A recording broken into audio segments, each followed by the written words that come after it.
The Elder Scrolls V Skyrim is the fifth installment in the Elder Scrolls series and by far my favorite video game to ever come out. I remember getting it when I was a sophomore in high school and playing it was unlike any other game I've ever played. I played a bunch of Nintendo games like Pokemon and Mario, a few first-person shooters like Modern Warfare 2, a few Dragon Ball games, but nothing at all, and I mean at all, like Skyrim. I fell in love the first day I ever played that game. Skyrim starts off like most Elder Scrolls games where you are a prisoner of unknown origin, and this is where you create your own custom class based on the 10 available races. From there, you're about to be executed when you encounter Alduin, the World Eater. You escape the place you were to be executed, Helgen, and then you get sent to Riverwood to gather some supplies, and you make your way to Whiterun Hold. From there, you seek an ancient dragonstone tablet, and then once you found that, you go back to Whiterun and encounter another dragon in which you learn, after killing it, you absorb some energy from it, and you find out you are the legendary Dragonborn.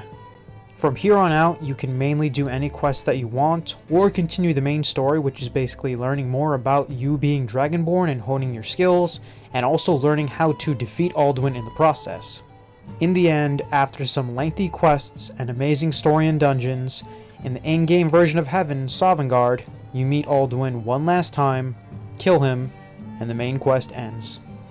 Aside from the main quest, you can join factions as well and do quests for them, the major one being the Thieves Guild, Dark Brotherhood, Companions, and the Mages Guild.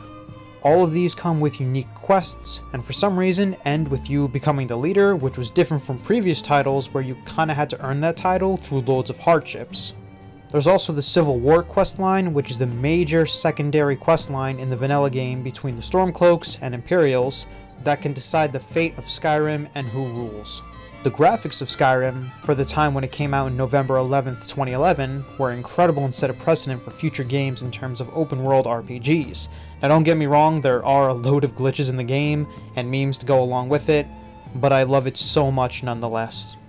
The DLCs that came out with it were as follows: Hearthfire, which added the option to build houses and, from what I remember, a few extra armors. Dawnguard, which added a major story questline in terms of vampire hunters and vampires, the Fort Dawnguard in the southeastern province of Riften, and another castle for the vampires, Castle Valkahar, in the northwestern province near Solitude, as well as a few new armors. It also added a new location which was huge, called the Forgotten Vale, home to the old snow elves, which are now called the Falmer. Dragonborn, which added the island of Solstheim and one of my personal favorite DLCs out of the three, which is off the coast of Skyrim into Morrowind, and was actually a playable location in the Elder Scrolls III DLC as well. This adds a major quest against the first Dragonborn, as well as a new player house, once again loads of new characters like Dawnguard, and new enemies as well.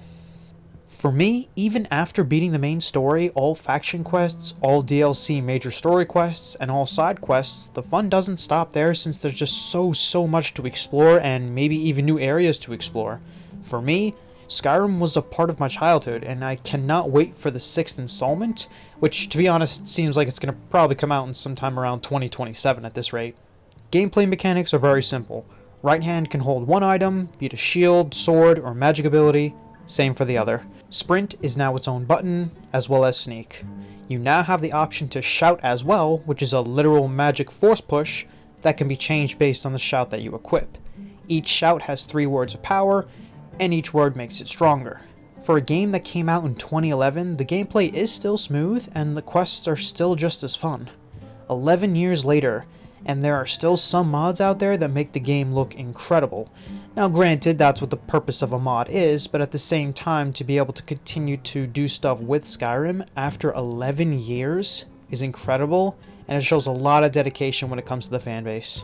The Creation Club is also a feature that adds new quests and items, much of which are deemed canon since the developers at Bethesda use the aid of these modders to make the quests and items usable by the players.